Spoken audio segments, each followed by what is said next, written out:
Hello, dear listeners. Welcome to today's story.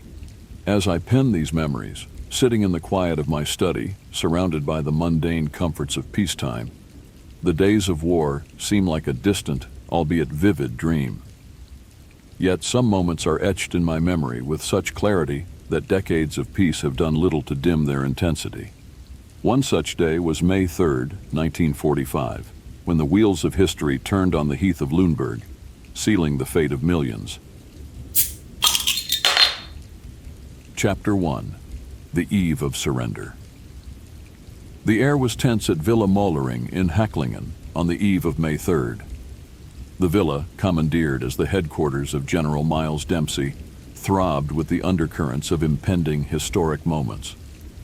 As a staff officer in the British Second Army, my duties had placed me at the nerve center of operations, where the pulse of the war was monitored with anxious vigilance. News had arrived late in the evening on May 2nd. A German delegation would cross our lines to discuss terms of surrender. This information was both startling and promising, hinting at the end of prolonged hostilities that had drained both resources and spirits. We knew little more than the fact that they were led by a high-ranking admiral, a fact which suggested both desperation and formality in their approach. Preparations were immediately set into motion. The old wood-paneled rooms of the villa buzzed with activity as maps were laid out, and communications equipment checked and rechecked. There was a palpable mix of skepticism and cautious optimism among the ranks.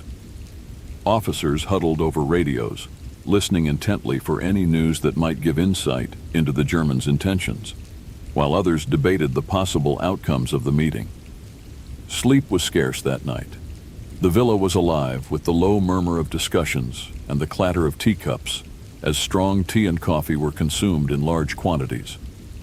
Outside, the guards were doubled, their silhouettes ghostly as they patrolled the misty grounds, lit only by the moon and the occasional flicker of a lantern. Dawn broke with a mist hanging low over the heath outside Hamburg, lending an ethereal quality to the morning. By 0800 HRs, our lookout reported the approach of several vehicles bearing white flags. My heart pounded with a mixture of excitement and apprehension as we prepared to receive the delegation.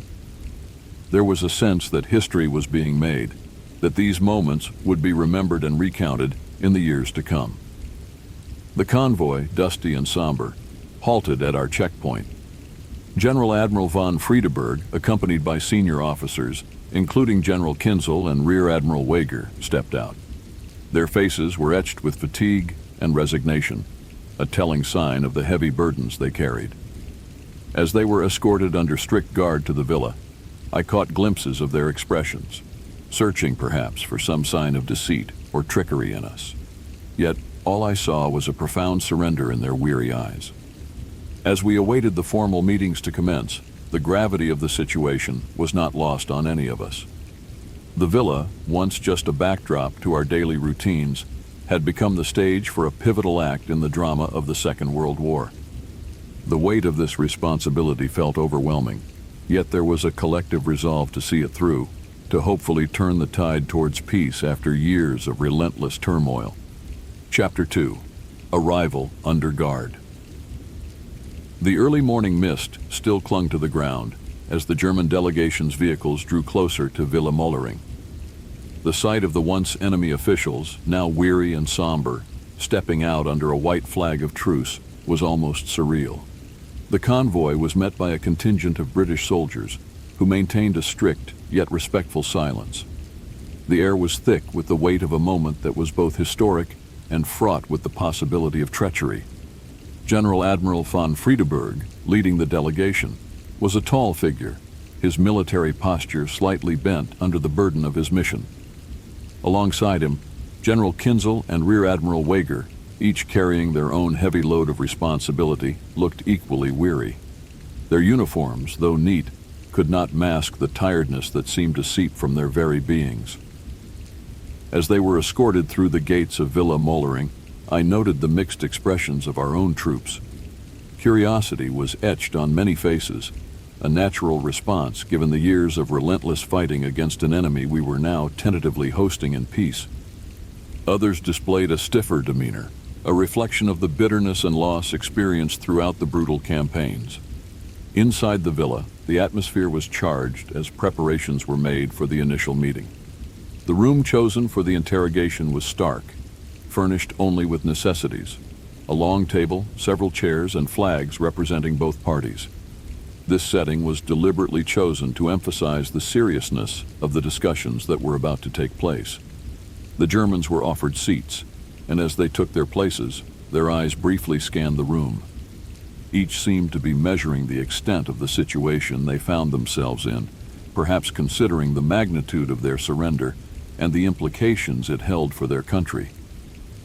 Field Marshal Montgomery arrived shortly thereafter, his presence commanding and his demeanor unreadable.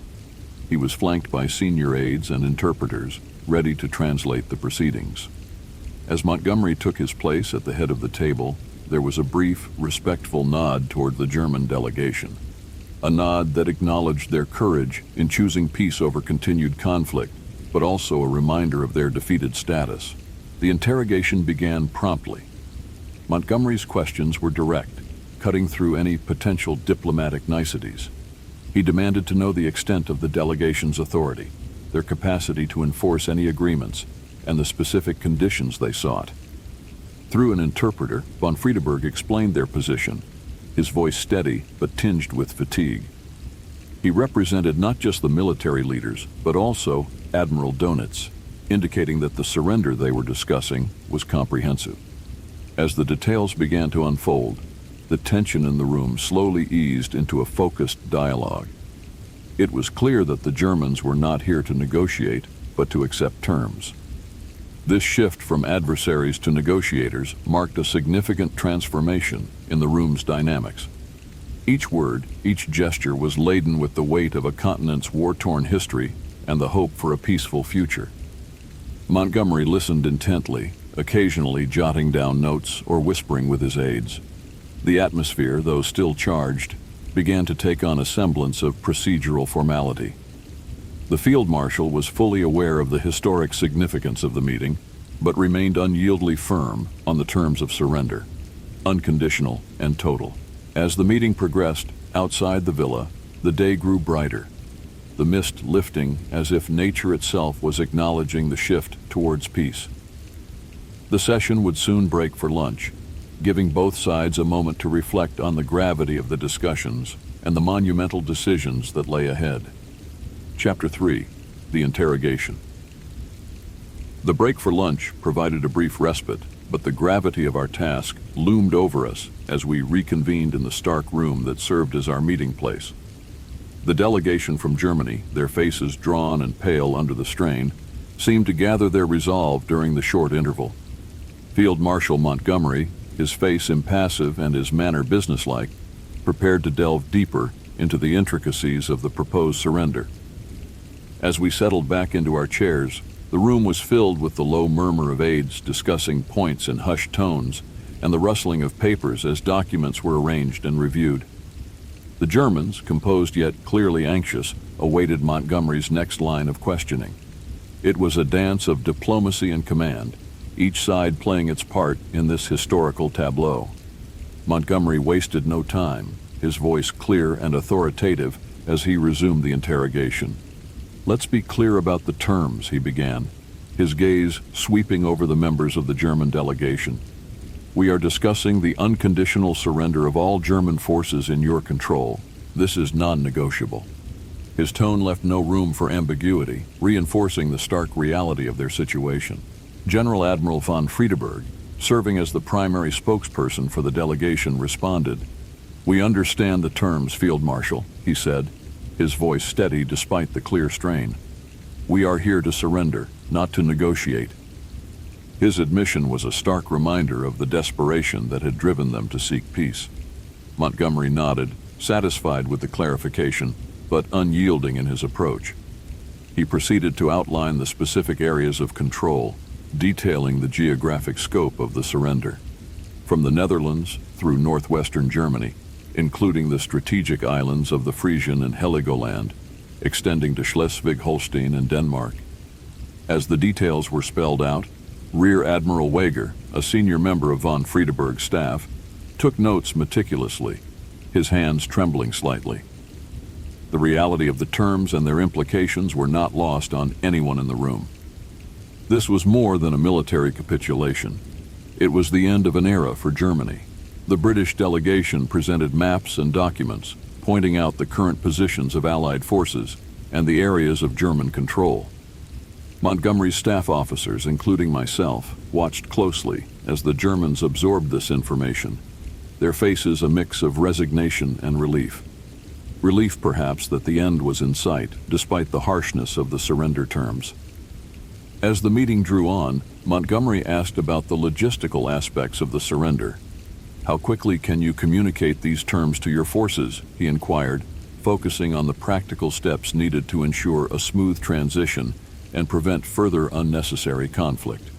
Von Friedeberg assured him that communications could be established swiftly with all units under their control, emphasizing their commitment to a peaceful surrender. "We will need to ensure a cessation of hostilities immediately upon agreement," he added, highlighting the urgency of preventing further loss of life. The session, though tense, was marked by a professional courtesy that belied the brutal years of warfare that had preceded it. As the interrogation concluded, the members of the German delegation were visibly exhausted, the weight of their historic decision etched deeply in their expressions. Montgomery signaled for a brief pause before they would reconvene to finalize the details. As the Germans were escorted out for a moment of respite, the British officers remained behind, discussing amongst themselves the next steps and the implications of the surrender. The war was not over yet, but in that room, on that day, the seeds of peace were sown, taking root in the harsh soil of conflict and sacrifice. As I left the room to prepare for the final session, I felt a profound sense of the historical weight we were all carrying. It was a moment that would define the future of Europe, and indeed the world. Chapter 4. Negotiating Surrender. The final session of the day reconvened with a palpable sense of inevitability. As the German delegation re-entered the room, there was a somber acknowledgement of the terms discussed earlier. Field Marshal Montgomery, his face set in a grim determination, was prepared to finalize the conditions of surrender. This session was about ensuring clarity and commitment. The fate of millions hung delicately in the balance. As the German delegation settled in, Montgomery wasted no time. "We have laid out the specific terms and regions involved in your unconditional surrender," he began, his voice carrying a weight of authority that filled the room. "Now, we must discuss the implementation to ensure there is no misunderstanding in the execution of these terms." General Admiral von Friedeberg, looking visibly worn but resolute, nodded in agreement. "We understand the terms, Field Marshal," he replied, his voice steady. "We are prepared to issue orders for an immediate ceasefire and begin the process of surrendering our forces as specified." Montgomery, ensuring every detail was addressed, proceeded to lay out the logistical requirements. "You will need to provide us with detailed maps of your current troop deployments," he instructed. "Additionally, we require a list of all commanding officers in the region specified, along with direct lines of communication to them." Rear Admiral Wager, taking meticulous notes, acknowledged each point. "We will provide all necessary documentation and contact information," he assured the assembly. The cooperation was crucial, and despite the harshness of their defeat, the German officers showed a willingness to facilitate a smooth transition, perhaps driven by a desire to prevent further devastation.